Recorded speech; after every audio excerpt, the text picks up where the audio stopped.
programa Consciência Inclusiva está voltando aos poucos. Meu nome é Bruno Oliveira de Carvalho, criador e apresentador deste programinha, que na sua origem traz a vida da pessoa com deficiência em pauta.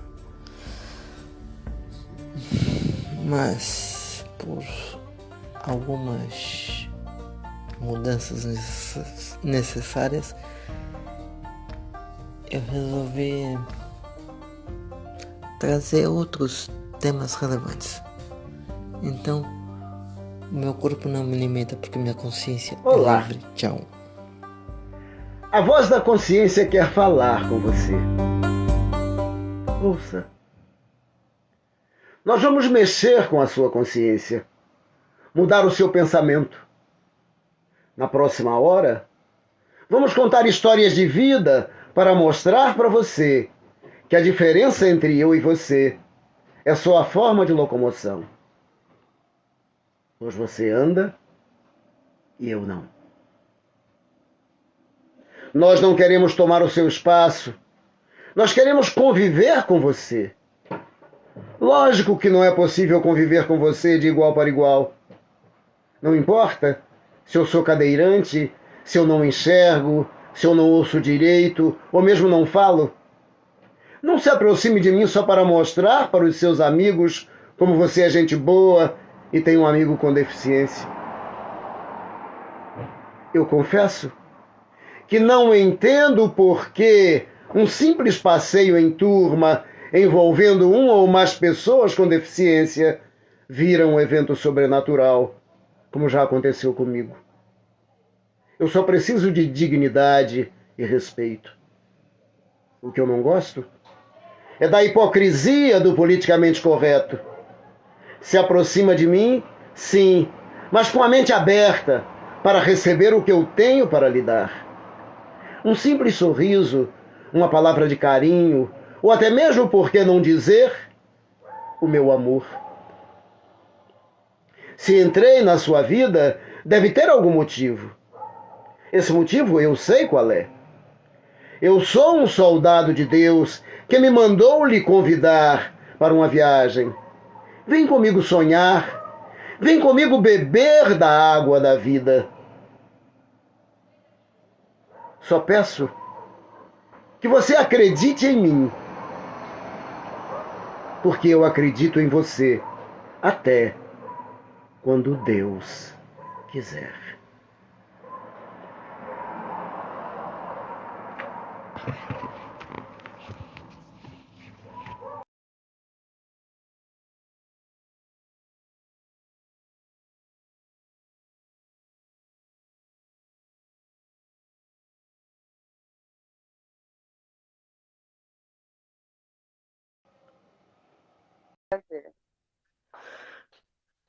Começamos.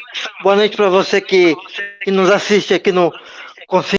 Bom dia, boa tarde, boa noite para você que me ouve no Boletim de Notícias. Hoje eu trago uma reflexão provocada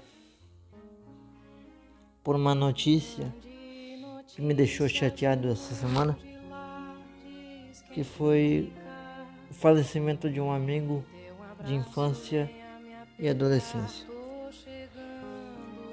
Mas que me faz lembrar o seguinte, me faz lembrar um Consciência Inclusiva que eu fiz com uma espiritualista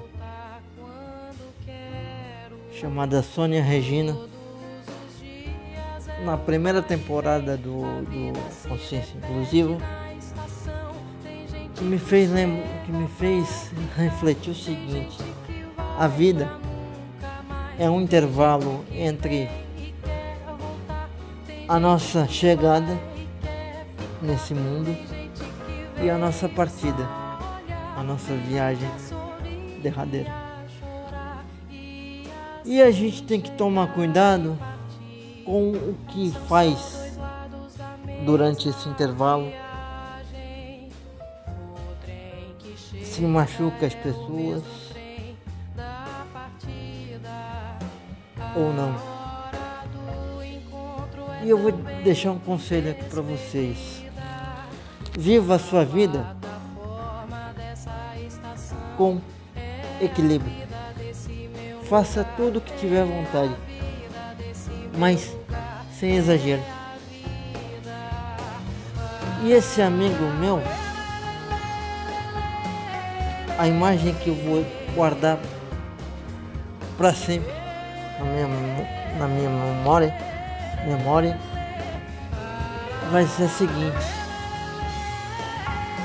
podia estar chovendo, podia estar sol, de rachar a mamona, mas ele estava sempre sorrindo, sempre transmitindo uma energia positiva para quem convivia com ele.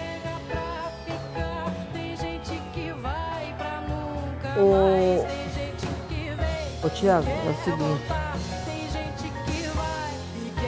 eu vou lembrar sempre do seu sorriso,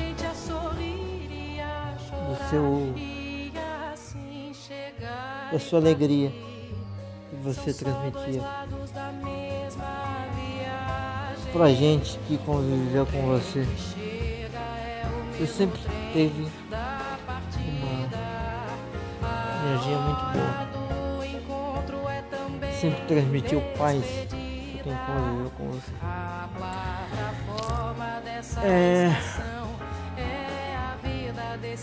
Até um dia, meu querido amigo. E saiba que eu vou lembrar de você com carinho. Você podia ter todas as dificuldades do mundo, mas sempre viveu com alegria, com felicidade e, de uma certa forma, com paz de espírito no coração. É essa imagem que eu vou ter de você para sempre.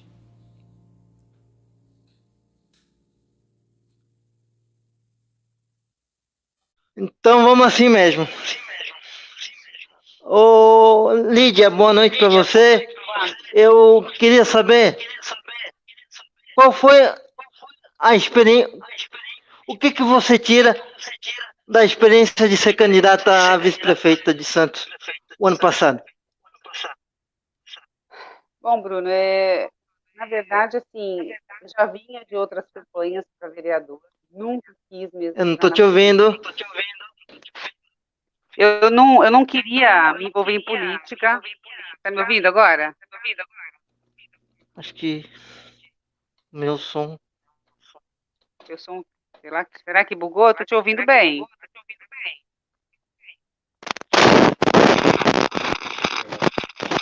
Acho que é o meu som.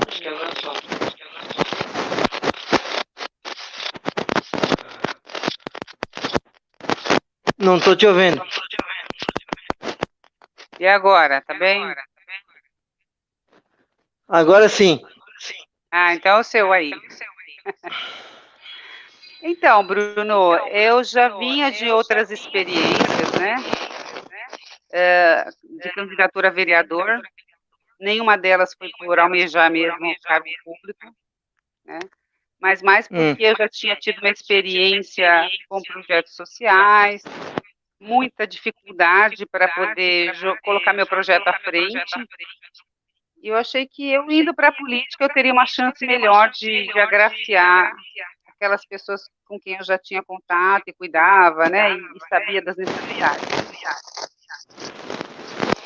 O ano passado eu acabei sendo convidada para compor a chapa, né, já estava em andamento, inclusive, a montagem. E eu comprei essa ideia, viu, Bruno? Porque eu acho que a gente precisa de pessoas diferentes, novas, fazer a nova política e fugir muito daqueles padrões que Santos já está acostumado, né? Então eu aceitei o desafio. Foi uma campanha que não tinha dinheiro, não tinha recursos, a gente somente trabalhou com a força, com a garra que a gente tinha, e a ajuda de alguns amigos muito queridos. E você teve uma diferença, né, na campanha, porque você saía de bicicleta pela cidade. Olha, Bruno, eu acho que isso foi bem interessante, porque eu pude ter um acesso muito mais próximo com a população. É diferente de você distribuir panfleto, de abordar as pessoas na rua. Como eu estava na condição de vice-prefeita, a minha obrigação, a minha missão era vender a proposta do meu candidato, né? Sim. Inclusive, eu participei de toda a elaboração do plano de governo, eu coloquei em pauta as minhas experiências, tanto no social, quanto na questão do policiamento. Então, todas as minhas experiências em saúde, em educação, porque você sabe que eu trabalhei em 3 áreas já, né? Então, eu sei muito de perto os anseios, as necessidades, né, da população. Então, eu tenho essa experiência de vivenciar tudo isso com eles.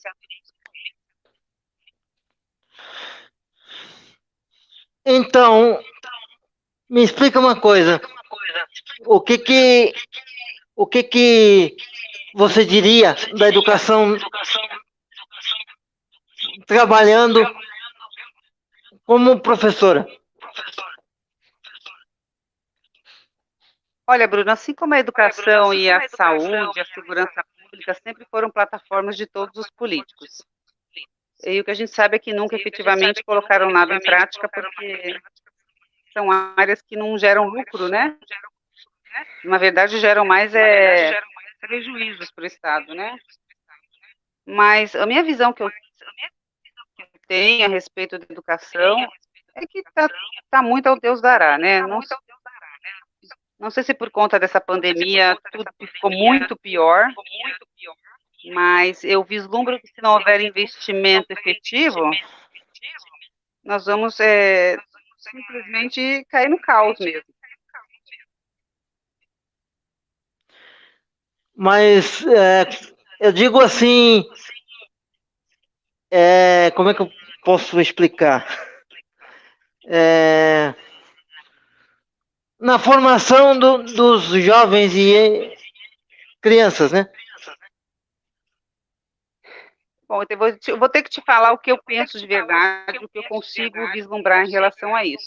Talvez muitas pessoas me critiquem, como eu fui criticada durante a campanha por uma certa emissora, um jornaleco da cidade, que me atacou sem ao menos me dar direito de resposta, né? Então, quando eu falo que Paulo Freire foi um direcionamento que destruiu a nossa educação, as pessoas às vezes ficam espantadas, né? Então, o que se vendeu até hoje foi que a educação de Paulo Freire era perfeita, deixando em escalonamentos mais baixos todos os outros pedagogos da nossa história, que a gente conhece, que deram super certo. Mas o que foi trabalhado nesse livro do Paulo Freire é que endeusaram uma pessoa, um método, que acaba indo justamente colaborar para que as pessoas que foram educadas nesse sentido, elas sejam facilmente conduzidas como massa de manobra. Né? Então, todo mundo que leu alguma obra, principalmente a Pedagogia do Oprimido, a destruição que essa obra busca através da educação. Sim. Outra coisa, como é que você pode me dizer, como é que você pode analisar para mim o que a gente tira das manifestações de 7 de setembro? Qual é o efeito prático delas? Bom, você sabe que eu sou de direita, né? Nada Sim. extremo, mas assim, eu acho que o que é pelo justo. Então, eu acho que foi muito positivo. Eu estive lá na Paulista, né? O que me deixou muito contente foi o número de jovens. Eu não imaginava que existissem jovens engajados, né, num Brasil melhor, que existe mesmo os valores que a gente prega. Então, eu fiquei muito satisfeita de saber que a gente ainda tem esperança dessa juventude que esteve lá conosco no 7 de setembro. Eu acho que é muito positivo, deu para sentir a força. O Brasil se uniu, né, nesse dia, apesar de muita polêmica posteriormente, mas eu creio que ainda tem jeito da gente trazer de volta o que a gente quer de um bom Brasil.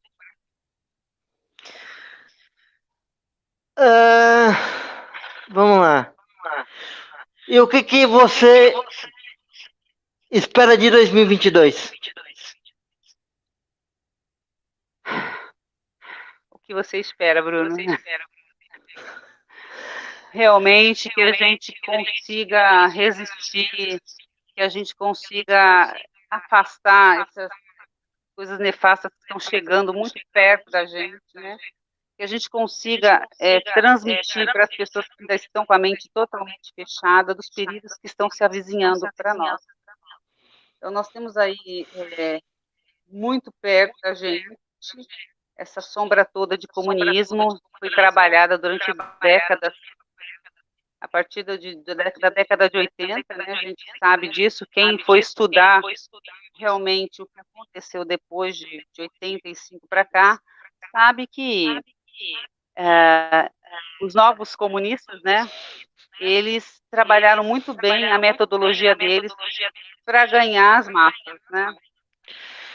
Então eu posso dizer o seguinte, que o sistema político, o nosso sistema político é social comunista. Na verdade, e não é nem o tradicional social comunismo. É um comunismo muito próprio do Brasil, né? Porque se você pegar o número de partidos políticos, a maioria tem PS no nome, no seu nome, né? Então, se você pegar a maioria do sistema político tradicional, você pode dizer que é social comunista. Sim, na verdade, todos eles são nascentes de um ovo só, né? Após o governo militar, com o fim do bipartidarismo, a essência toda vem de um único partido. Então, são todos nascentes do mesmo ovo. DNA é o mesmo. É aquela história de um filho é mais bonitinho, o outro é mais mirradinho, o outro é mais forte, mas saíram todos do mesmo DNA.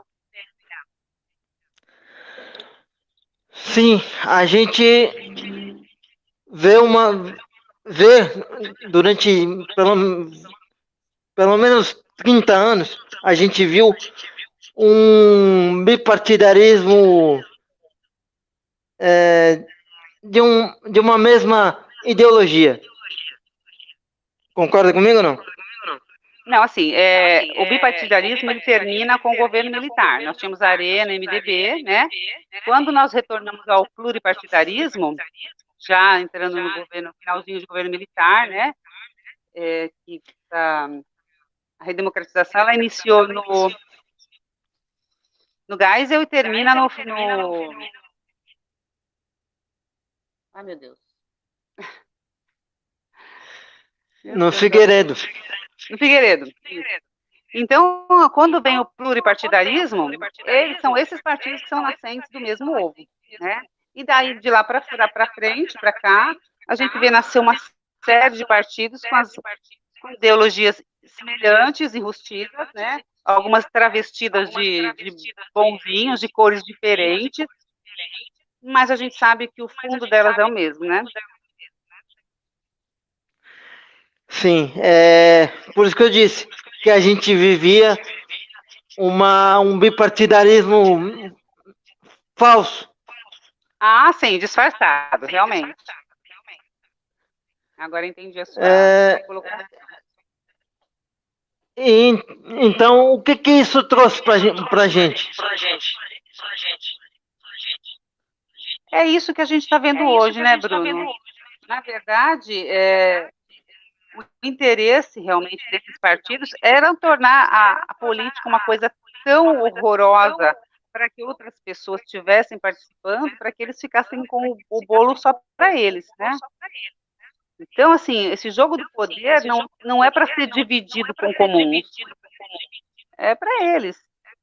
O que a gente ganhou foi uma ignorância política nesses 30 anos, porque sempre colocaram para a gente que a política é uma coisa muito ruim, e nós, enquanto eles tomavam conta do nosso partido, do nosso país, nós ficávamos aí nos divertindo, achando que estávamos com a total liberdade, que o governo militar não nos dava, na verdade, ao contrário, né? Então, nós achando que estávamos libertos da repressão, com essa falácia, essa narrativa toda deles, nós ficávamos vendo televisão, curtindo o carnaval, vendo futebol, né? A política do pão e circo, enquanto os ratos tomavam conta do porão.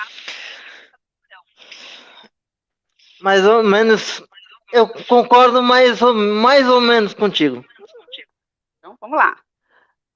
Porque a cultura política do Brasil não favorece que a gente participe. Que pessoas como eu e você participe. Não é estimulado pelos partidos políticos que pessoas participem. Mas é claro, é isso que eu te falei. Qual o interesse de eu deixar o Bruno participar, a Lídia participar, se eu já tenho todo o controle da máquina? Essa máquina já foi tomada há décadas. Sim. Claro que nós não vamos ter chance. Se a gente tivesse num partido de médio porte,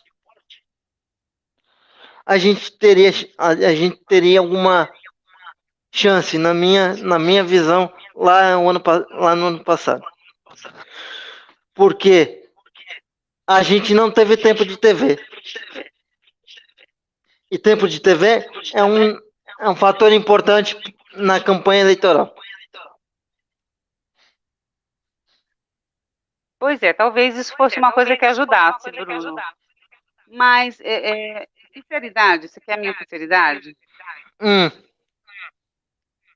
Aqui na nossa região, existem forças nefastas muito mais além do que a gente conhece.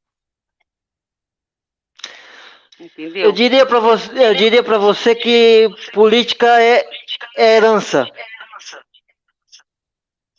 Uma das formas de você entrar para a política é sendo de família importante politicamente.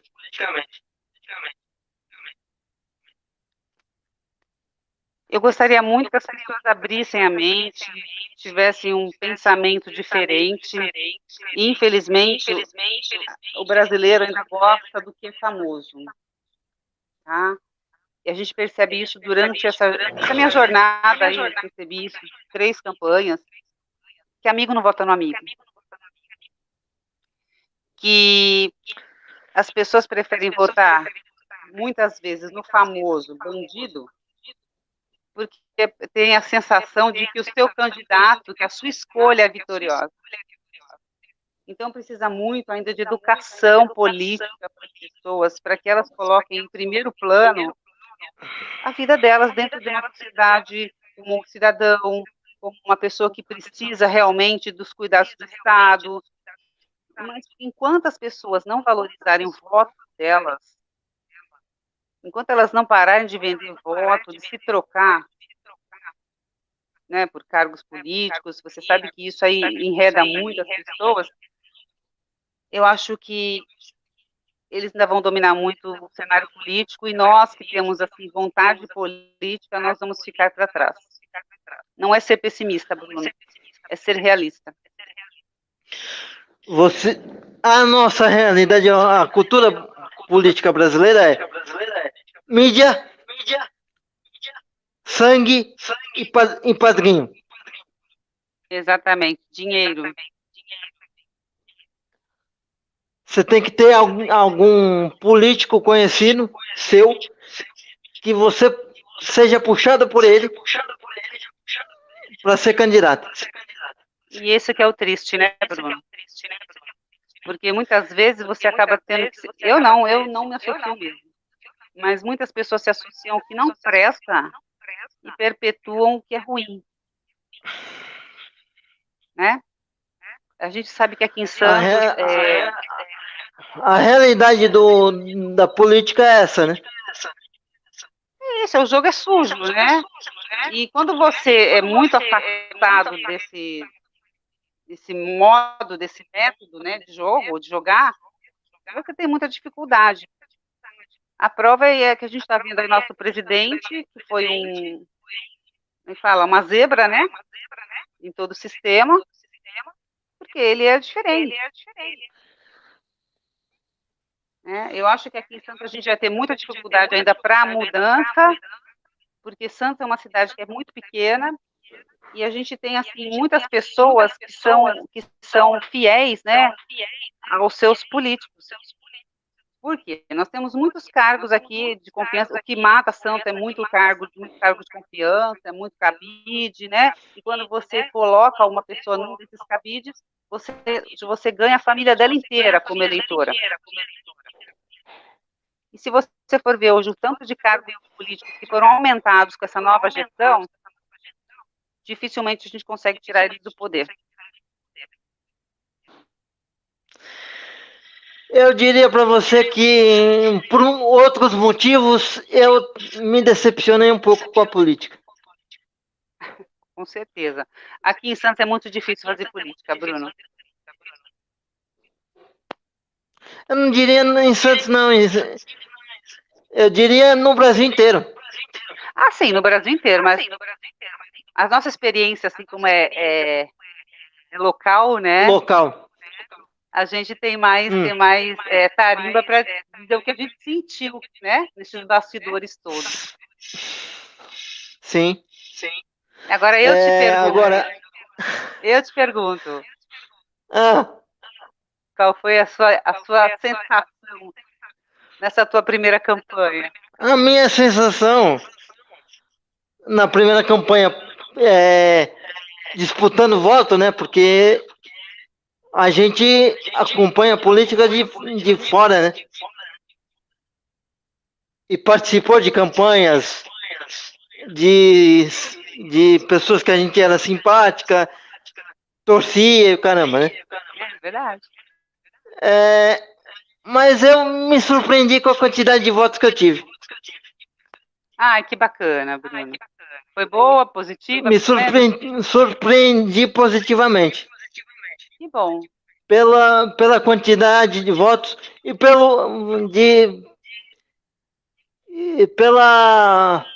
desconhecimento das pessoas em relação a mim, né? Por ser primeira campanha. Sem recurso. E coisa e tal. Sem recurso, só com celular e fazendo live uma vez por semana. Muito bom, parabéns. 53 votos foi surpreendente para mim. Mas que a gente sabe, né? Porque depois daquele apagão que até hoje ninguém explica, ninguém nunca vai saber a quantidade dos votos. Se você for pegar o número de visualizações que a gente tinha,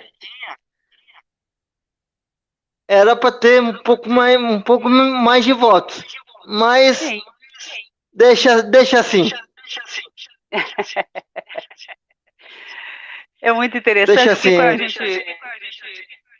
a gente discute essas questões, a gente não pode, né, falar tudo que a gente sabe, tudo que a gente pensa, apesar da gente viver numa hoje é uma pseudo-democracia, né? Falsa democracia, porque nem liberdade de expressão a gente tem mais.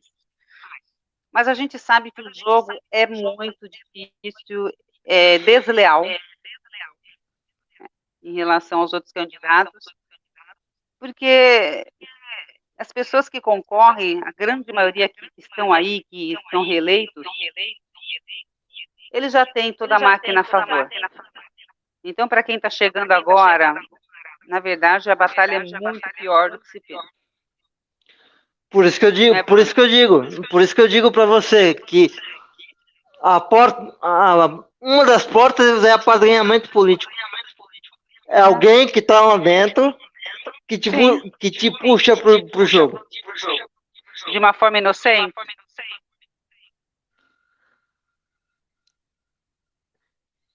É um detalhe que a gente não pode discutir.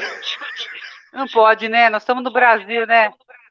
Agora, se você falar o que você pensa, titio te prende, né? Titio Xandão te prende, né? Não é nem a questão do STF, mas vou ficar em silêncio aqui, porque eu acredito uma coisa. A gente vive uma liberdade vigiada desde que a gente se conhece por gente. Porque quantas vezes você foi convocada a participar de plebiscito ou referendo? Eu já participei. Porque eu sou muito mais velha. Eu me lembro de uma vez. É um menino. 35 anos já não é tão menino. Quando houve o plebiscito do tipo de governo, você não era, acho que não era nascido 90, ainda. Não, eu era já. Eu tinha 7 anos. Então, né, já participei. Mas eu me lembro do desarmamento. Teve desarmamento só. Mas a gente sabe que... Posso falar isso? Não sei. Eu tenho a língua meio solta. Então segura. Você tem medo de preso, né? Ninguém vai levar cigarro de chocolate pra gente.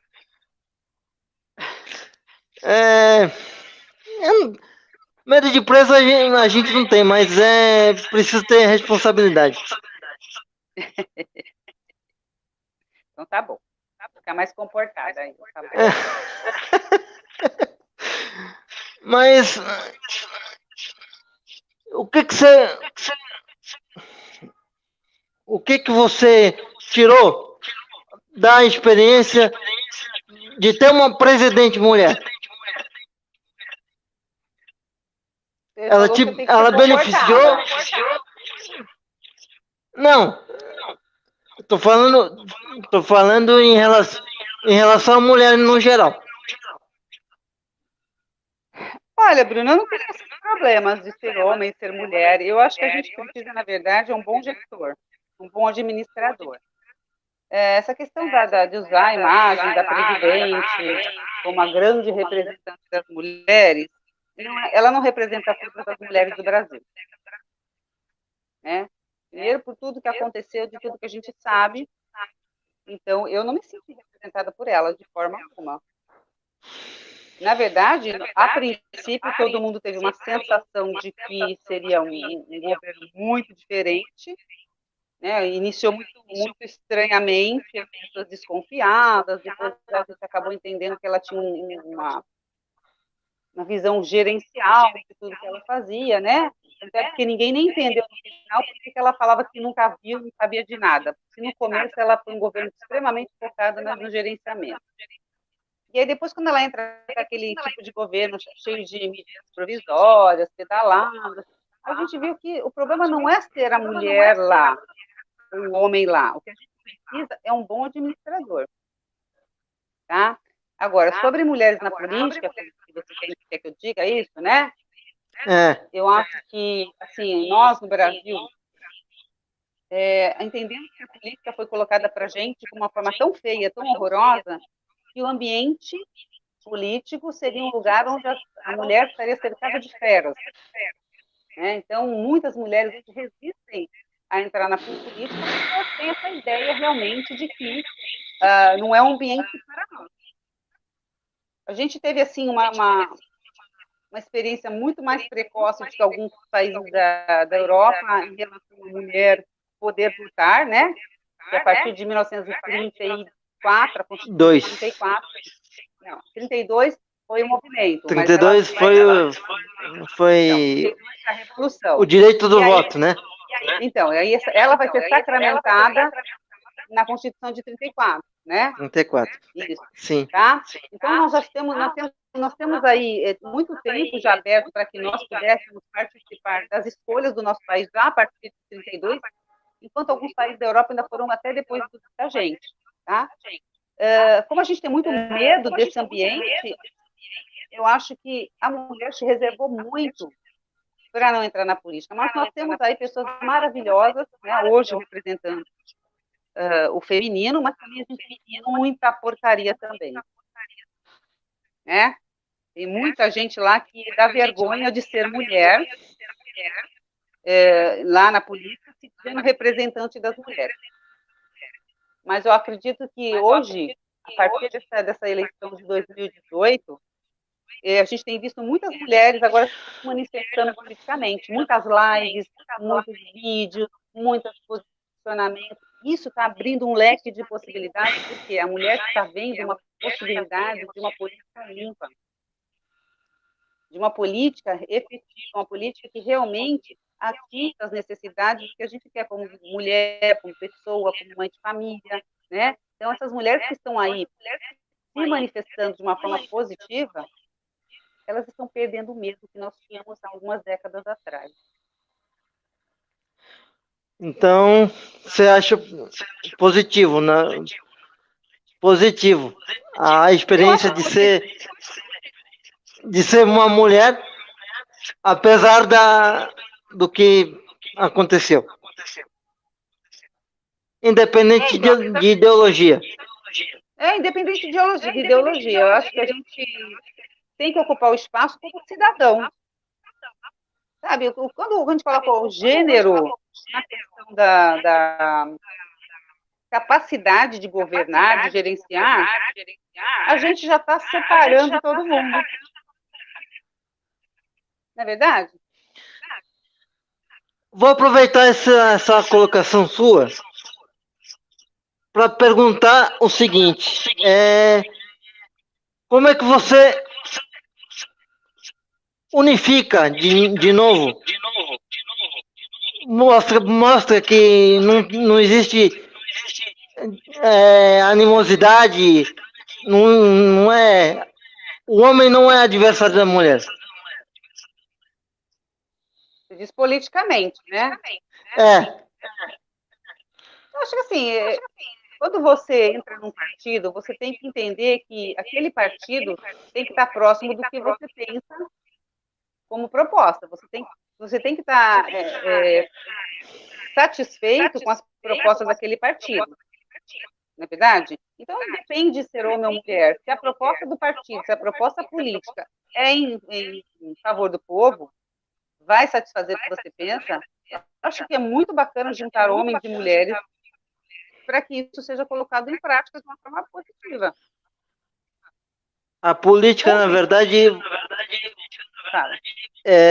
você casa o seu pensamento com o partido político, né? Na verdade, o partido tem que estar muito próximo do que você tem como proposta também. Não adianta você entrar num partido que a proposta dele é totalmente contrária ao que você pensa, a ideologia dele é muito contrária à sua. Você entrar no partido para fazer número ou ganhar um cargo, ou você entrar no partido porque você não tem outro partido para entrar, ou você tem que fechar o número de mulheres dentro de um partido. Não. A cota hoje é de 70 para 30, né? Como candidata. Eu acho também um erro isso.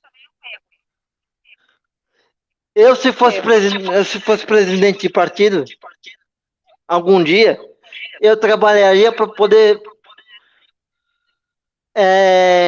ser 50-50. Eu também acho. por quê, Bruno? Essa questão de fragilizar a mulher, está sempre colocando a mulher como a minoria, a frágil, então tem que dar mais espaço, obrigar a dar mais espaço. Isso tudo é falácia narrativa de uma ideologia que a gente já conhece. Você sabe que eu estou te falando.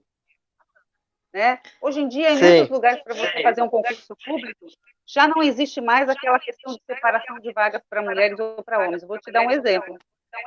Na própria Polícia Militar do Estado de São Paulo, não tem mais isso. Antigamente tinha o número de mulheres X, homens Y.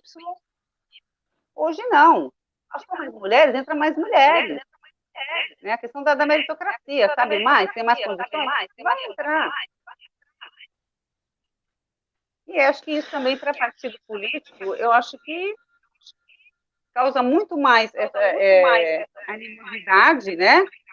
Você depender, um homem depender de uma mulher no partido para ter... Quanto é que é a proporção aí? 70-30, né? 70-30. Não é? Não é uma disparidade? Eu diria para você que você perde 3 homens do partido. Exatamente. A gente teve esse risco aí que a gente... Não é? E aí você acaba correndo atrás de mulheres que não querem nem entrar, vão lá para fazer número, para poder trazer mais homens para a corrida. Eu tive uma conversa numa live sobre a participação da mulher na política. Por isso que eu perguntei. Porque eu acredito o seguinte: você tem que trazer as mulheres que queiram participar da política. Não é pegar a Dona Maria no mercado e oferecer uma candidatura sem que ela tenha condição, que ela tenha condição, não, sem que ela tenha conhecimento e vontade de participar. Primeiro você tem que identificar a vontade dela participar. Depois desenvolver o potencial que ela tem. Eu não sei se você concorda comigo ou não. Eu concordo, claro que concordo com você. E, aliás, eu concordo com você e ainda acrescento mais. Eu acho que essa obrigatoriedade de proporção de um para o outro deveria ser inexistente. Tem 20 homens, 10 mulheres, 30 homens, 2 mulheres. Isso não deveria ser empecilho dentro de um partido. Mas isso dependeria de uma mudança de eleitoral, né? Mas com certeza. Não tem, os caras não têm vontade de mudar a lei. Claro que não. Não, acho que não. É tudo favorável. Você vai mudar o barquinho dele? A direção da maré? Não vai. Não vão.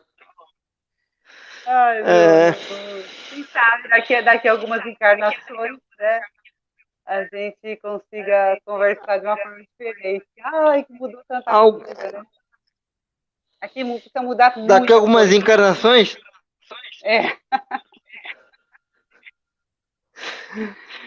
Sabe por quê, Bruno? Sabe aquelas coisas que já estão impregnadas, né? Nós temos já tudo muito impregnado de corrupção, de mau costume.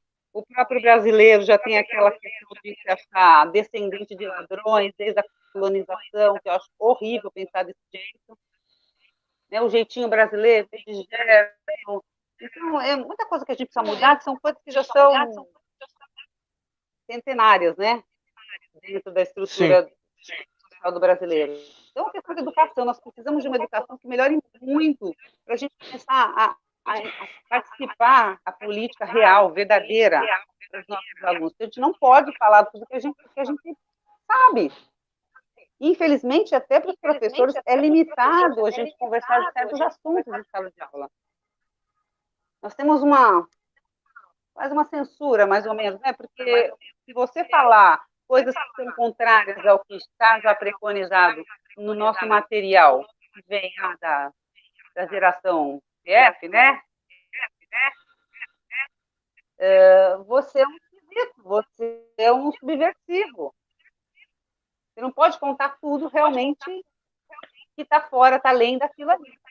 Então, quando nós tivermos uma escola de qualidade, porque hoje em dia, infelizmente, nós temos assim 20% de acadêmica e 80% de militância, né?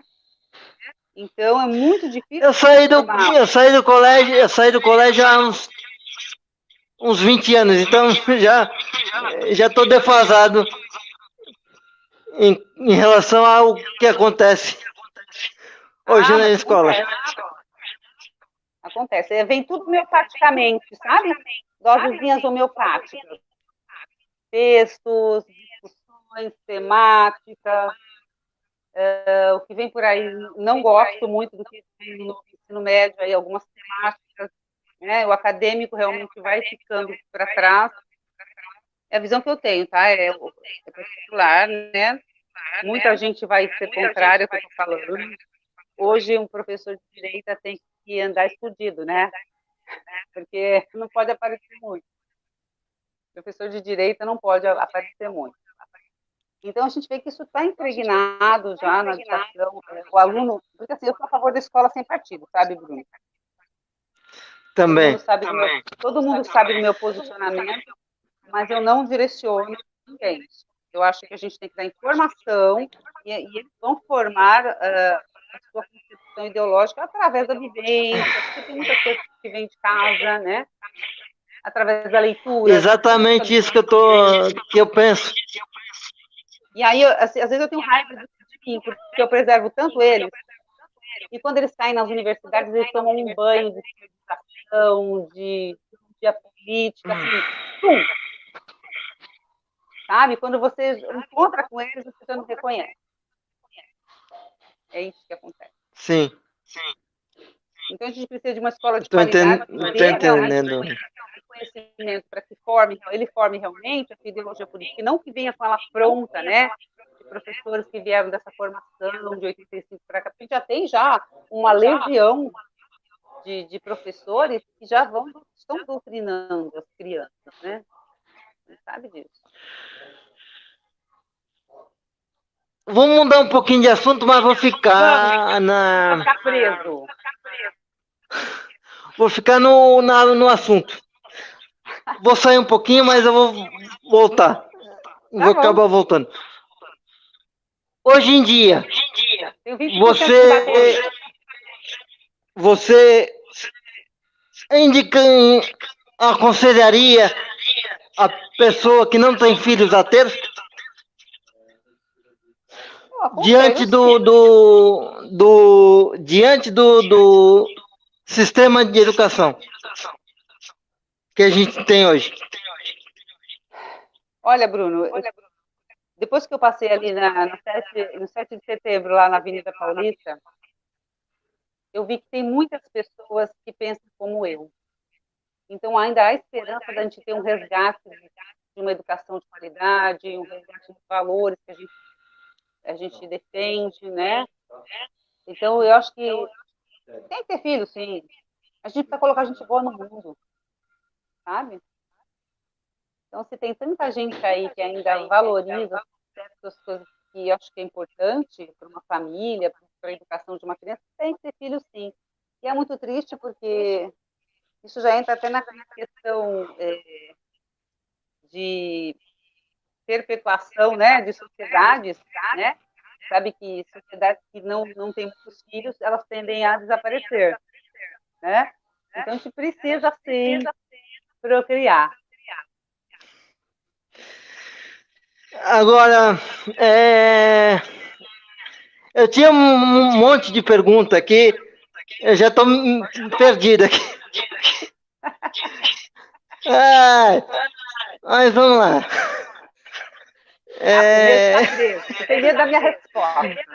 Não, Não tenho medo de ser preso, não.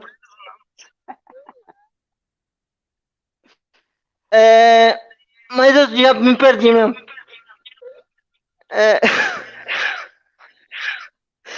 Agora, me ajuda aí. Vamos. Eu te ajudo. E o que você acha, então, de ter filhos nos dias de hoje? Você perguntou para mim, eu volto para você. Eu tenho minhas restrições. Porque é o seguinte, por dois motivos. A situação da educação me preocupa. A situação do sistema de educação hoje, ela me preocupa, porque eu tive uma experiência de administração pública, não sei se você sabe, mas eu fui conselheiro do CONDEF. Que legal. De Santos. E a gente teve uma discussão lá em 2015 sobre exatamente essa questão da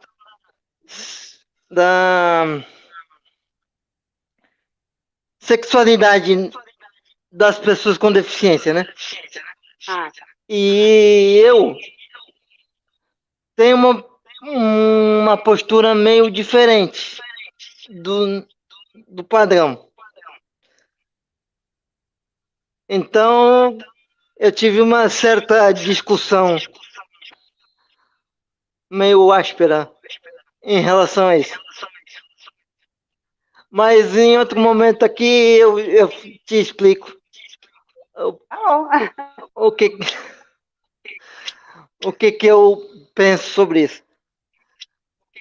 E outra coisa que me preocupa também. Pra fora, mas tudo bem. Hã? Você jogou a bola para mim, eu joguei para você. Você jogou para fora, mas tudo bem. Não joguei para fora. Lá no eu sei que demanda mais tempo, mas numa live aqui a gente não vai poder falar tudo isso, né? Aprofundar sobre isso. Tá certo. Mas outra coisa que me preocupa é o seguinte: é a visão do meu filho em relação à minha condição física. Por isso que eu não. Eu diria para você que eu não pretendo ter. Posso te falar uma coisinha? Assim, nós temos uma visão assim muito, como é que eu vou falar para você assim, não é muito ampla do que realmente acontece em relação à visão dos jovens hoje em dia, das crianças. Eu tenho visto, né, nesse tempo que eu vivo em sala de aula, essas questões dos preconceitos, né, elas não são tão fortes, assim, elas são quase, assim, nas turmas que eu trabalhei, eu não vi a questão do preconceito racial, com o deficiente, com as mulheres, eu não vejo isso neles, porque eles são crianças que já estão nascendo numa geração onde a inclusão ela tem que ser trabalhada já de cedo. Então, assim, eu tenho alunos com deficiência que são totalmente adaptados aos grupos. Eu tenho essa questão do racismo inexiste nas minhas salas, eu não vejo isso. Eles têm uma mente muito aberta, em relação até à homossexualidade, trans, tudo isso eles têm uma mente muito aberta. Então, eu acho que a gente pensar assim, nessa condição de como a criança vai te ver, ela vai te ver de uma forma normal. O pai, né? A gente espera muita coisa das crianças, mas baseado no nosso pensamento, nos nossos medos, quando eles têm uma reação totalmente diversa. Sabe? Então, a gente às vezes tem que esperar isso acontecer. A gente tem que ver como é que essas crianças se integram. Essas crianças na escola, elas são todas iguais, elas não têm essa questão. A disputa delas é só entre, assim, é o mais inteligente, é o mais popular, né? Quem beija mais, essas coisas, né? Mas entre essas questões de racismo, deficiência, não tem. Eles estão nascendo já com uma mentalidade diferente, né? Eu diria para você o seguinte, com 30 anos de experiência, né, você, você, você tem que ensinar com o quê? Com o aluno com deficiência. Por isso que eu defendia a, a, a educação inclusiva. Sim. Quer que eu fale um pouquinho sobre na isso? Base, né? Eu defendia na base, com alunos com deficiência em sala de aula normal, dependendo do grau de deficiência, né? Dependendo da condição clínica dela. Eu já trabalho com a inclusão. Sim. Eu tenho vários laudos médicos, né, de graus diferenciados de dificuldade, deficiência física, inclusive, né? Eu só não tive ainda deficiência visual e auditiva. Mas autismo, tudo você teve? Autismo, graus altos, mínimos, médios, TDAH todos, né? Cadeirante. Então, nós percebemos que esse tipo de inclusão também precisa ser bem trabalhada, no que eu digo, no apoio, né? Então, muitas vezes, a deficiência não é intelectual, mas é física. Então, você precisa de ter um suporte, um apoio. Quando ela é intelectual, e a gente tem muitas crianças com deficiência intelectual, precisa de ter também um apoio, né? Uma pessoa no apoio. É isso que as escolas hoje não têm. Elas não se adaptaram, então a gente precisa de rampa, de elevador, né? De banheiros adaptados, de portas adaptadas. E a gente não vê isso nas escolas públicas. Mas eu acredito, eu vejo o seguinte: o próprio colégio ele não quer trabalhar, porque ele trabalha com os normais e ponto. Porque não tem pessoal suficiente para isso. Entende? Precisa de um apoio. Você não vai colocar um professor para atender. Você precisa de um pedagogo que esteja lá, sempre te ajudando, te apoiando, direcionando qual o tipo melhor de aprendizagem que você tem que passar para aquela criança. E a gente precisa de pessoas, seres humanos que estejam no apoio. Eu defendia, durante a campanha, que a prefeitura tivesse uma equipe clínica com médicos, professores, psicólogos, para que o professor que atendesse tivesse todo tipo de informação sobre aquela deficiência para que ele trabalhasse. Aí que vem o pedagogo, né? O potencial que ela teria, né? Então, aí entra assim o profissional. Então, nós precisamos, sim, assim, é uma utopia falar hoje, mas é uma coisa que é viável, é possível. Basta ter interesse político, né? Se gasta tanto com a dificuldade é essa, né? A dificuldade é essa, é a falta de vontade política. Se fala tanto da inclusão, né? Mas o que se faz para que isso aconteça? Vai lá, faz meia dúzia de rampa.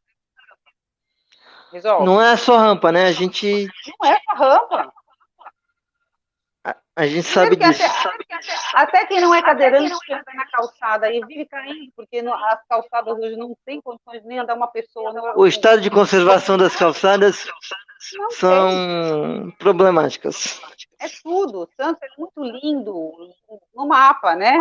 Mas se você começar a andar por aí, principalmente agora, não sei se está acontecendo nessa gestão atual, nem mato estão partindo mais da rua, né? A gente vê que a situação ficou muito pior, muito pior. Se andar por aí, eu caí nas 4 semanas, eu tomei um tombo na rua, né? Por quê? Calçada.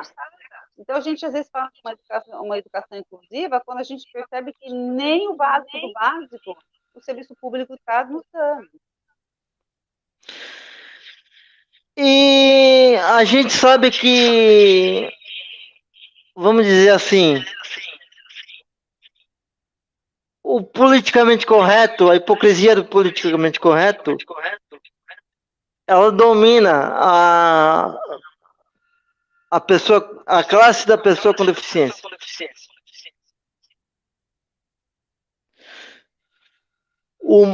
Vamos dizer assim, você pega aquele programa lá do pré-acessível, muita gente acha aquilo lá suficiente. Acessar o mar é bom? É maravilhoso, te dá uma sensação de liberdade do caramba, mas não é suficiente. Aquilo não é o que a pessoa com deficiência precisa. A pessoa com deficiência precisa de educação, de acessibilidade, de esporte, de acesso no cinema, de lazer, acesso no bar, no raio que parta, no que ela quiser fazer. E esse era o meu intuito na campanha. Infelizmente eu não consegui. Eles perderam uma pessoa muito importante, não elegendo você, né? Um grande reforço, né? Porque você vivencia isso, você sabe as necessidades. As pessoas fazem esses projetos aí, mas é porque elas não vivenciam isso diretamente. Muita gente não sabe o que é isso. Só vai saber da dificuldade o dia que, por um motivo, vai parar numa cadeira de rodas, perder mobilidade, né? Cair numa calçada. E acho que existe falta de vontade política. Aqui em Santos, a gente tem poucos bares adaptados totalmente, né? A gente tem assim, meia boca, né? Não é verdade? Tem uma coisinha ali, a outra ali, não são todos os lugares. O que poderia ajudar então, a aumentar a inclusão? Eu gostaria muito de poder dar incentivos, né, fiscais, porque você sabe que adaptar um local não é muito barato. Às vezes o pequeno comerciante não tem esse dinheiro, não tem essa condição. Como é que a prefeitura pode ajudar? Vamos lá, vamos dar incentivo fiscal. Vamos lá, te isento de alguns impostos para que você possa realmente tornar o seu local inclusivo. Né? A gente não vê isso. Mas a isenção de imposto vai causar um problema fiscal lá na frente. Como é que você resolve isso? Não, alguns impostos, né? Não são para todos os impostos, mas algum incentivo, algum estímulo vai causar. Não, outra coisa, você fala, vai causar problema lá na frente, então para de pôr gente, encher a máquina. Pô, tira lá 80% dos cargos comissionados de amigos e do partidão, você consegue fechar a conta. Ai, não posso falar. Pode ser, pode. Porque o ônus fica somente para os que não tem nada a ver com isso. Os pobres, o povo que é deficiente que não pode. E aí, é só para a gente essa conta? Nós temos 120 mil pessoas com deficiência em Santos. Tá. Eu tive a tentativa, né, de procurar essas pessoas, de entidades e coisa e tal, para poder ouvir as necessidades. 120 mil. Você sabe disso. E aí? E eu tive muita dificuldade, né? Então, e essas pessoas, elas apoiavam você, né? Não. Elas me conheciam e quando eu fui procurar, sabe, mantém um pouquinho de distância. É aquilo que eu te falei, amigo não vota no amigo. Vota no famosinho, que é melhor. Não, mas votar em mim para vereador. Para vereador eu sei que votaram em mim. Eu não posso reclamar. É os 120 mil. Mas a gente tem muita dificuldade de apresentar As nossas propostas. um candidato diferente. Se você, vamos dizer assim, Bruno, se cair o meu sinal é porque meu celular descarregou. Não estou te tá abandonando. certo. Se você tem uma dificuldade de apresentar como candidato um partido que não é da máquina, né? Infelizmente. E a nossa competição foi bem desleal, né? Nós, sem recursos, contra um partidão aí. Mas a gente se saiu bem de certa forma. Bonito, né? Fizemos bonito, sim. Tudo muito limpo, muito honesto, né? Cheio de energia boa. As pessoas Eu tive muito prazer de participar dessa campanha junto com vocês. Foi muito bom. E ter pessoas que acreditavam em mim também. Exatamente. Isso foi muito importante. Eu fico muito feliz, viu? E é muito bom saber que você está conosco agora também no PSC, né? Tudo muito limpo também, muito isento de vícios e principalmente, né, de vaidade. Eu acho que a gente não precisa ter vaidade quando vai lidar com a política. A política precisa tirar um pouco da vaidade. Exatamente. A vaidade não serve para... A vaidade, ela está muito atrelada com a maldade, né? O vaidoso, em algum momento, vai precisar ser mal.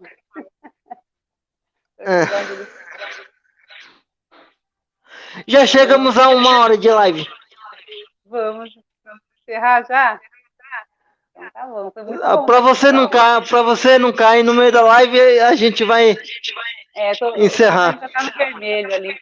Mas a hora que você quiser, a gente conversa novamente. Se possível, trazer mais pessoas. Né? Então, a gente precisa trazer mais gente. Verdade. O problema é trazer o convidado. Vamos amarrar ele. As suas considerações finais, Lídia. Olha, Bruno, foi muito bom estar aqui com você. Eu já tinha participado de lives com você, né? Anteriormente. Eu acho que você é uma pessoa que soma muito na questão política. E eu até convido as pessoas a te conhecer pessoalmente, conversar com você, saber dos seus planos, né? Para ver como você tem uma visão à frente de tudo que a gente precisa aqui na nossa cidade, né? Na nossa política brasileira, tá bom? Eu espero que você ainda saia candidato novamente. Eu, ultimamente, só quero apoiar as pessoas certas, né? Eu diria para você que 24, talvez. Exatamente. Ou 22. 22 eu queria ser candidato a... Vamos dizer assim, candidato a deputado federal, candidato a... Mas isso não depende de mim, depende do convite do partido, né? Depende do interesse do partido. Vamos ver, né? Vamos ver o que acontece. A gente já tem muita conversa, tem muita água para rolar nessa cachoeira, né, meu amigo? Mas eu muita água. Muita água para rolar tem. Mas eu tenho certeza que apesar das decepções que a política ela causou. Mas isso endurece o couro. Endurece o couro, é? É. Coração mole e cascadura, pronto. O coração tá ficando meio duro. Pode não. A casca pode ficar, o coração não. Mas obrigado, Lídia, pela conversa, querido. pela participação. Desculpa aí muitas besteiras que, sei lá, falei. Não vão te prender, não deixe. Mas está aqui, se quiser vier. Tá bom? Obrigado. Beijo. Um beijo, bom final de semana. Para você também. Viu? Obrigado, eu. Tchau, tchau, Brunão. Tchau.